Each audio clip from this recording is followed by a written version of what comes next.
Well, happy Monday, everybody. It's Bryan Devore with Devore Realty Group, Memorial Day. So hopefully you're enjoying some time with your friends and family. Today is a day we remember those who have served our country. So we want to thank them very much for their service. And again, today we do remember them. And there's a lot to talk about in the real estate market as well today. So we're, of course, going to talk about the latest stats. And for the first time, I'll leave you hanging there for a moment. The most popular markets in the country, best places to live in America, the most affordable beach towns, and finally 5 private islands for sale. So a lot to dive into. Let's get into the totals right now. Active listings, 3,339. That's up 79 from last week. Not as big of a jump as there was the week before. Pending sales, 3,077. That's down just a little bit, 20 from the week before. Months of inventory up a little bit. We're at 1.19 months of inventory. So what is that stat for the first time? First time since July of 2020, so almost 2 years ago, there are more active listings than there are pending sales. So up until that point, it was flip-flopped. There was more actives than pendings, and then after that, it switched, and there were more pendings than actives, and that's when we started seeing the market really take off and to unprecedented levels. So actives at that time, there were 4,999. Right now, there are 3,339. Pendings, there were 4,865. Right now, we have 3,077. So like I said, before that, there were a little bit more actives than pendings. I'm sorry, up to that point, there were 4,999 actives versus 4,865 pendings. So there were more actives than pendings. Then it switched. So a week after that, we saw a slight switch, a little bit more pendings than actives, and then it just took off, and the gap widened quite a bit until lately it's been shrinking and shrinking and shrinking, and now we're where we are now. Interesting fun fact. Since last week, 1,047 homes have come on the market. It's actually down 92 from last week. So fewer homes came on the market last week than the week before. 628 new pendings. That's up 78 from last week. So are we seeing a little bit of a switch here back to more of an aggressive seller's market? We'll have to see. New pendings listed within the last week, 37. So 6% of homes that went pending in the last week were only on the market for a week. New pendings listed within the last 2 weeks, 361. That's 57%. We had been at about 3/4 of the homes were selling in 2 weeks. Now we're just over half of the homes are selling in about 2 weeks.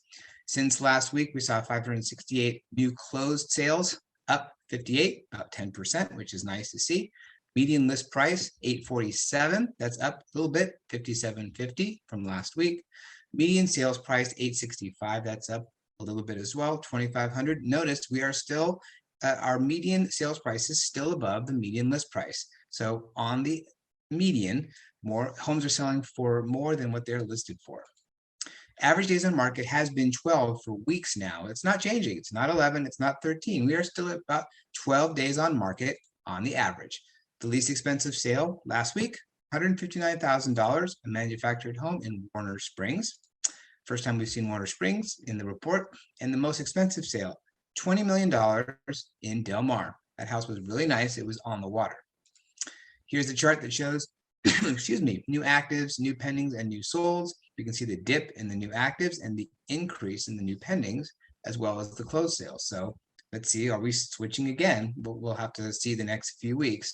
Median list price and sales price, roughly the same as the week before. Okay, according to Zillow, these are the most popular markets in early 2022. So the first few months of the year, which markets are the most popular?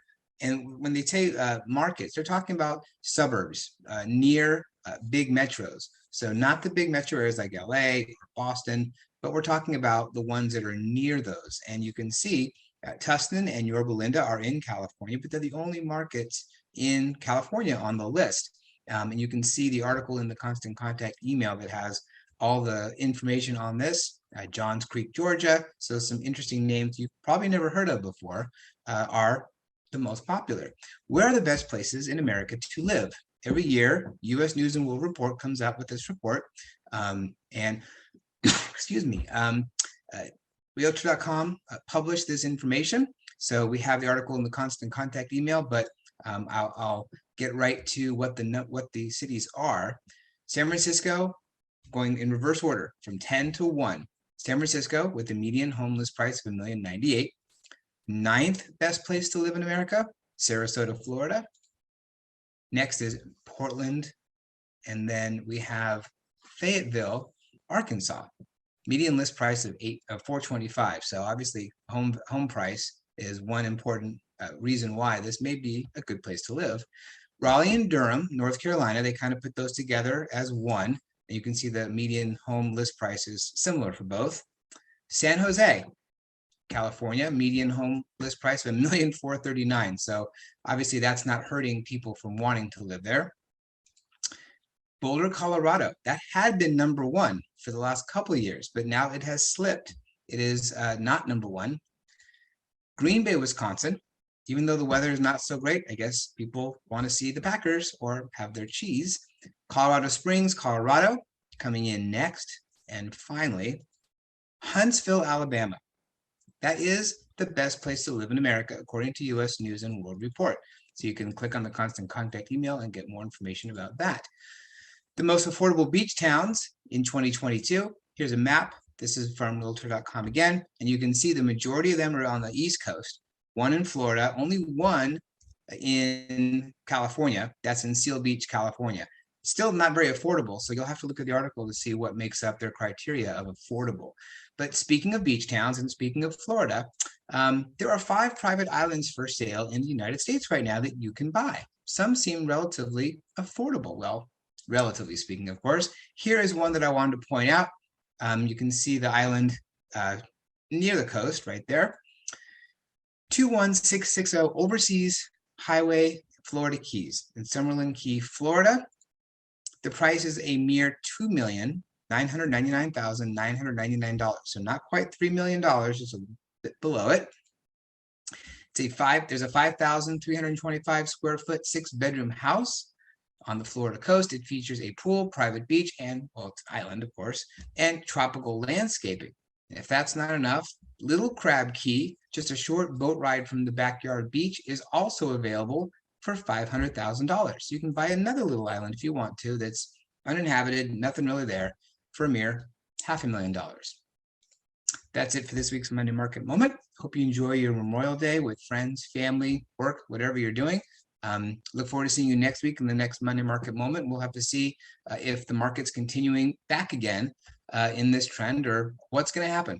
Look forward to hearing what the market's doing and reporting it to you. Hope you have a great day. Take care. You've been watching Monday Market Moment with Bryan Devore. To request a transcript of this week's report, send an email request to brian@DevoreRealtyGroup.com.